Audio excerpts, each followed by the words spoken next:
আসসালামু আলাইকুম। Easy learning for জুনিয়র্সের পক্ষ থেকে সকলকে শুভেচ্ছা ও স্বাগতম।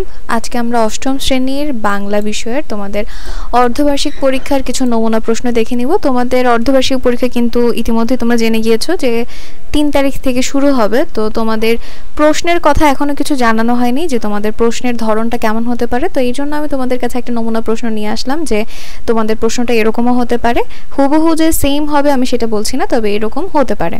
তো আমরা দেখি যে আমাদের প্রথমে কি রয়েছে, আর আমি কিন্তু প্রত্যেকটা সাবজেক্টেরই এরকম করে নমুনা প্রশ্ন দিয়ে যাব এবং তোমাদের কিন্তু নমুনা প্রশ্নের সাথে কিছু কুইজ জিজ্ঞেস করবে, মানে ছোট ছোট প্রশ্ন তোমাদেরকে মৌখিক জিজ্ঞেস করতে পারে। তো পরবর্তীতে আমি তোমাদের ছোট ছোট প্রশ্ন প্রত্যেকটা সাবজেক্টের দিয়ে দিব। তাহলে চলো আমরা দেখি বাংলাতে কি রয়েছে। বাংলাতে তোমাদের টোটাল 4টা চ্যাপ্টার রয়েছে। প্রথম শিখন অভিজ্ঞতার নাম হচ্ছে প্রয়োজন বুঝে যোগাযোগ করি। এইখানে তোমাদের 1 নাম্বার কাজ, যেটা পাবে দলগত কাজ, আর এই কাজের যে বিষয়টা পাবে সেটা হচ্ছে প্রয়োজন ও পরিস্থিতির বৈচিত্র্য বিবেচনায় যোগাযোগের ক্ষেত্রে বিবেচ্য। বানানে কিছু ভুল রয়েছে, তার জন্য আগের থেকে আমি দুঃখিত। আর এই কাজটির জন্য তোমরা সময় পাবে 45 থেকে 60 মিনিট। আর কাজের ধারা, মানে যেভাবে কাজটি তোমাদেরকে করতে হবে তা হচ্ছে কে কি প্রয়োজনে কার সাথে যোগাযোগ করবে তা তোমরা নির্ধারণ করবে।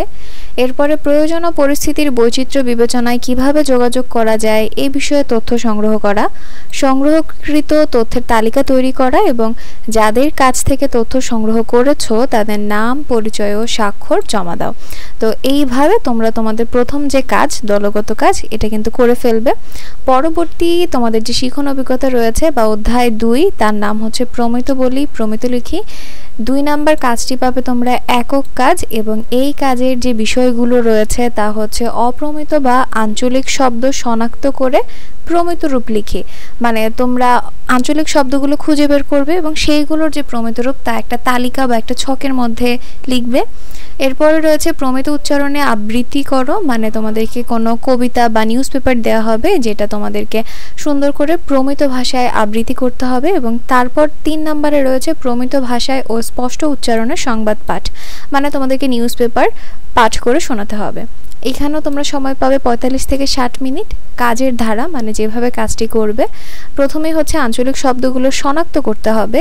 এরপরে শনাক্তকৃত শব্দগুলোর প্রমিত রূপ ছকে লিখতে হবে। ছকের এক পাশে আঞ্চলিক শব্দ, এক পাশে প্রমিত রূপ লিখবে। আবৃত্তির জন্য কবিতা নির্বাচন ও প্রমিত উচ্চারণে পাঠ, আর সর্বশেষ রয়েছে সংবাদ নির্বাচন করে প্রমিত উচ্চারণে পাঠ। ঠিক আছে, এখানে আবৃত্তির জন্য যে কবিতাটা, এটা তোমরা নিজেরাই নিজেদেরটা নির্বাচন করতে পারো এবং এরপরে সকলের সামনে উপস্থাপন করবে। আর সংবাদ পরিবেশনেরটা টিচার চাইলে তার মন মতন কোনো একটা সংবাদ পাঠ করতে দিতে পারে, বা তুমি তোমার বাসা থেকে একটা তৈরি করে নিয়ে যেতে পারো যে মানে আমি এই সংবাদ পাঠ করব। তবে অবশ্যই প্রমিত উচ্চারণের দিকে তোমাদের বিশেষ করে নজর দিতে হবে। 3 নাম্বার যে অধ্যায় রয়েছে তা হচ্ছে বিবরণমূলক লেখালেখি। এইটার যে কাজ সেটা হচ্ছে একক কাজ, একা একা করতে হবে।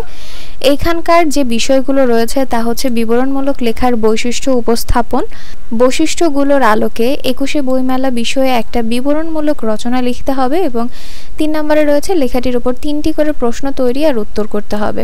তো আমাদের 3টা বিষয় তো দেখা হয়ে গেল। সময় রয়েছে 45 থেকে 60 মিনিট। আর কাজের ধারা হচ্ছে প্রথমে বিবরণমূলক লেখার বৈশিষ্ট্যগুলো লিখতে হবে, এরপরে ধারাবাহিক বিবরণ দিয়ে 21শে বইমেলা শিরোনামে একটা বিবরণমূলক রচনা বা অনুচ্ছেদ লিখতে হবে। এরপরে লেখাটির উপর প্রশ্ন তৈরি করে তার ধারাবাহিকভাবে উত্তরগুলো দিতে হবে। এগুলো সবগুলোই কিন্তু একক কাজ, যেই 2টা আমরা দেখলাম।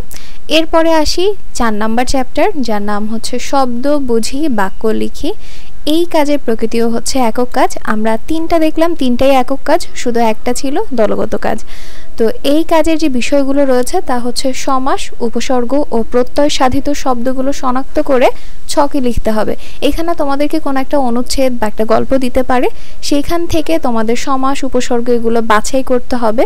ছকে করে 3টা ভাগ করে আলাদা করে সমাস, উপসর্গ, প্রত্যয় এগুলো লিখতে হবে। তারপর রয়েছে শব্দ দ্বিত্ব কত প্রকার ও কি কি এবং 5টি শব্দ দ্বিত্বের অর্থ লিখো।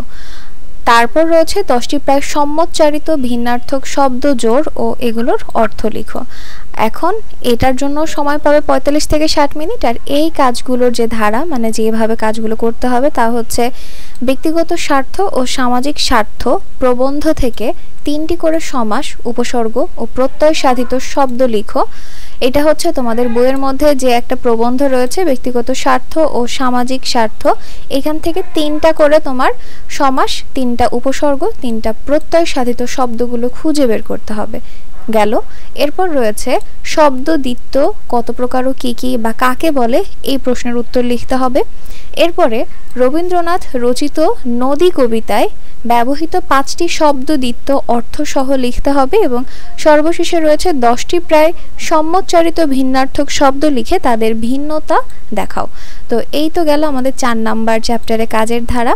তো আমি তোমাদেরকে একটা নমুনা প্রশ্ন দেখালাম যে এইভাবে তোমাদের অর্ধবার্ষিক পরীক্ষার বাংলা প্রশ্ন করতে পারে, এবং এখানে দলগত কাজ, একক কাজ সবকিছুই আসলে থাকবে।